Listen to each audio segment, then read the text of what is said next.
ప్రాణం పెట్టిన యేసయ్యకు, మరణమును జయించి తిరిగి లేచిన యేసయ్యకు, తన ప్రజలను కొనిపోవా తిరిగి రానయ్యున్న యేసయ్యకు హల్లెలూయా.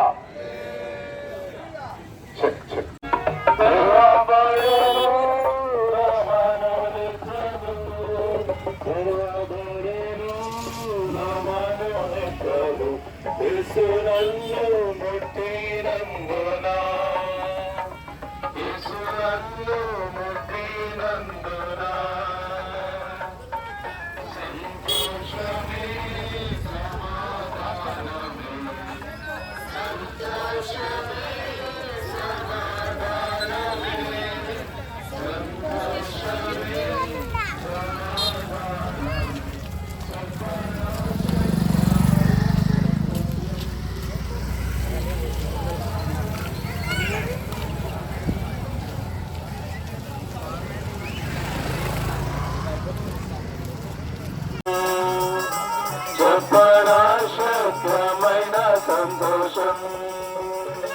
బోలో జిందా ఖుదావన్ యీశు మసీహ్కి. మా ప్రియమైన ఈ సీజన్ డిసెంబర్ మాసం అంతటిలో క్రిస్మస్ సంబరాలను జరుపుకుంటూ ఉండగా, ఈ క్రిస్మస్ సంబరాలలో భాగంగా మేమందరము మా సంతోషాన్ని మీతో పంచుకోవాలని ఎంతో ఆనందంతో ఉదయకాలమే మీ మధ్యలోనికి వచ్చినాం.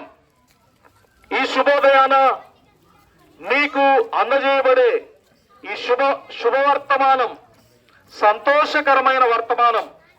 దయచేసి మీరు శ్రద్ధగా కొన్ని నిమిషాలు మాత్రమే మీరు వినాలని, ఈ మాటల వైపు మీ మనసు ఉంచాలని ప్రేమతో మీకు మనవి చేస్తున్నాం.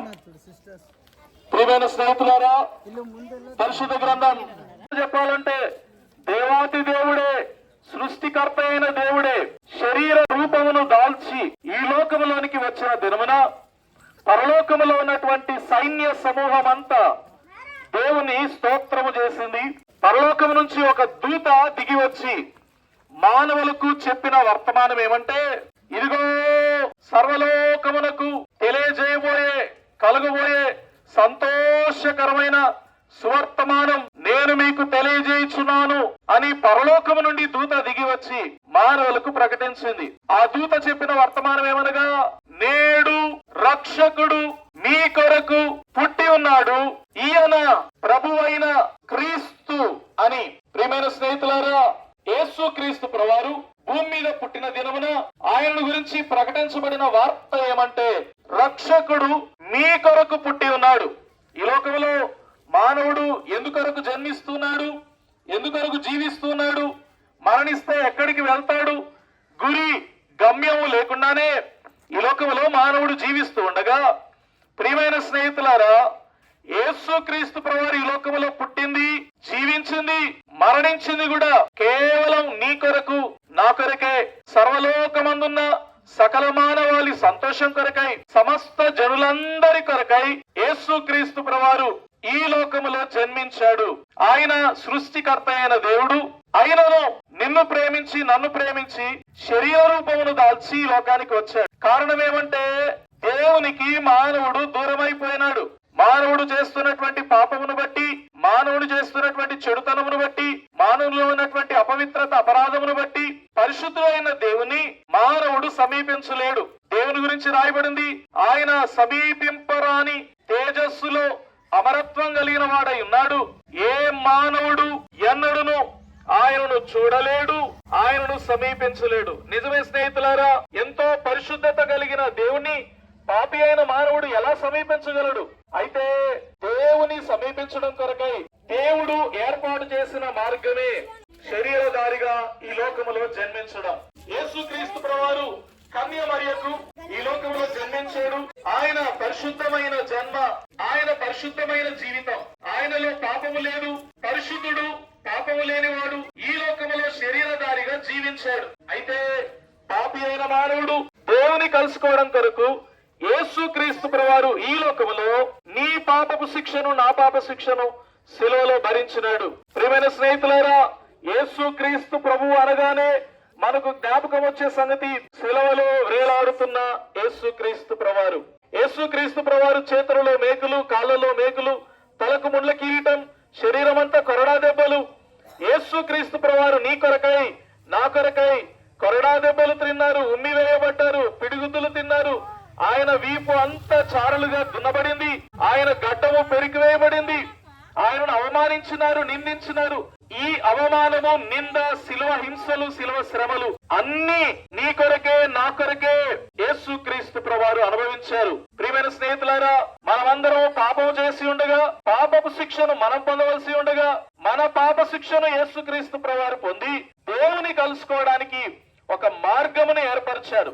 అందుకొరకే యేసుక్రీస్తు ప్రభువారు ఈ లోకంలో యేసుక్రీస్తు ప్రభువారు ఒక్కరే ధైర్యముగా ఆ మాట పలకగలిగారు. ఆయన సృష్టికర్త అయిన దేవుడు గనుక ఆ మాట పలికారు. ఏమనంటే, నేనే మార్గము, నేనే సత్యము, నేనే జీవము. అనగా యేసుక్రీస్తు ప్రభువారే దేవుని కలుసుకునేదానికి ఏకైక మార్గం. పాపి అయిన మానవుడు తన పాపముతో దేవుని కలుసుకోలేడు. పాపి అయిన మానవుడు దేవుని కలుసుకోవాలంటే పరిశుద్ధపరచబడాలి. పాపం ఎలా పోతుంది? పాపమునకు రక్షణ, క్షమాపణ, పరిహారం ఎలా దొరుకుతోంది? రక్తము చిందింపబడకుండా పాప క్షమాపణ కలగదు అని సామాన్యంగా చెప్పబడే మాట. గొర్రెల యొక్కయు, కోడల యొక్కయు, మేకల యొక్కయు, కోళ్ళ యొక్కయు, జంతువుల యొక్కయు, పశువుల యొక్కయు, మనుషుల యొక్కయు ఏ రక్తము చేత పాప క్షమాపణ మానవునికి సంపూర్ణంగా దొరకదు. ఒకవేళ దొరికితే అంతవరకే, ఆ కాలం వరకే, ఆ కొద్ది కాలం వరకే, కొన్ని రోజుల వరకే అయి ఉండొచ్చు గాని శాశ్వతముగా పాప విముక్తి మానవునికి దొరకదు.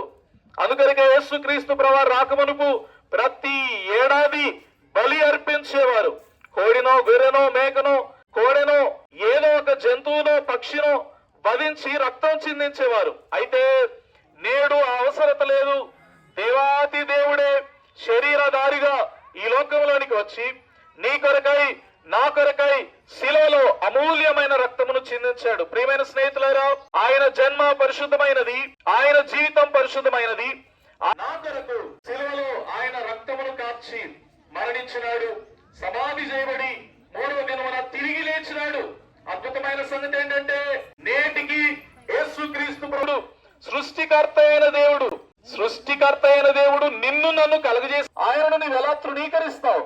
నేడే యేసుక్రీస్తు ప్రభువారిని నీ రక్షక. డబ్బులు, నీ ఆస్తిపాస్తులు, నీ వెండి బంగారములు ఏవి నిన్ను విడిపించలేవు. యేసుక్రీస్తు ప్రభువారి ఎదుకు వచ్చి, యేసు ప్రభువా, నేను పాపిని, నాలో చెడుతనం ఉంది, నాలో అపవిత్రత ఉంది, నేను చెడిపోయినాను. అబద్ధములు, మోసములు, దుష్క్రియలు, చెడుతనము, దొంగతనము, నరహత్య, వ్యభిచారము, ఇంతకు మించినటువంటి ఇంకా అనేకమైనటువంటి ఘోరమైన పాపములు కలిగినటువంటి వాడును.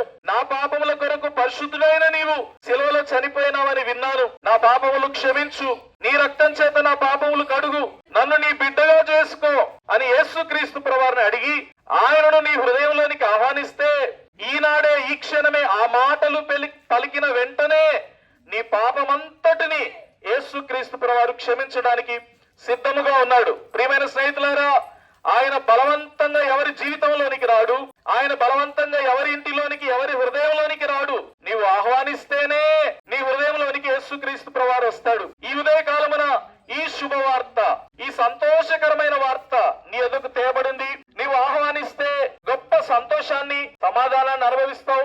పాప క్షమాపణ పొందుతుంది. అంత మాత్రమే కాదు, నీకున్న భారమంతా తొలగిపోతుంది. ఎంతో నెమ్మది, ఎంతో సంతోషం. పాప క్షమాపణ, రక్షణ. ఒకవేళ ఈ లోకాన్ని విడిచిపెట్టినా బాగా జ్ఞాపకం పెట్టుకోండి, నిత్యము దేవునితో పాటు జీవిస్తావు. అదే నిత్య జీవం. యేసుక్రీస్తు ప్రభువారు నీ కొరకై ఏర్పరిచిన ఈ నిత్య జీవ మార్గాన్ని నీవు తృణీకరిస్తే నీ శిక్షకు నీవే బాధ్యుడు. నరకము నుండి నిన్నెవరు తప్పించగలరు? అగ్నిగుండము నుండి నిన్ను నీవు రక్షించుకోలేవు. భయపెట్టడానికి ఈ మాటలు చెప్పట్లేదు, ప్రేమతో ఈ మాట చెప్తున్నాం. మీరెక్కడున్నా, యేసు ప్రభువా, నేను పాపిని, నా పాపములు నీ రక్తం చేత కడుగు, నన్ను నీ బిడ్డగా చేసుకో. ఈ 2 మాటలు నీ హృదయపూర్వకంగా పలికితే, నా కొరకే చనిపోయినావంట, నా కొరకే సమాధి చేయబడ్డావు, తిరిగి లేచినావట కదా, యేసు ప్రభువా నా హృదయంలోనికి రా అని ఈ 2 మాటలు నీవు పలికితే చాలు, ప్రభువు గొప్ప సంతోషాన్ని నీకు ఇస్తాడు. నేనే యేసునందు విశ్వాసం ఉంచుము, అప్పుడు నీవును, నీ ఇంటి వారును గొప్ప రక్షణను అనుభవించదు. యేసు నామమున ప్రార్థించి వేడుకొంచున్నాం తండ్రి.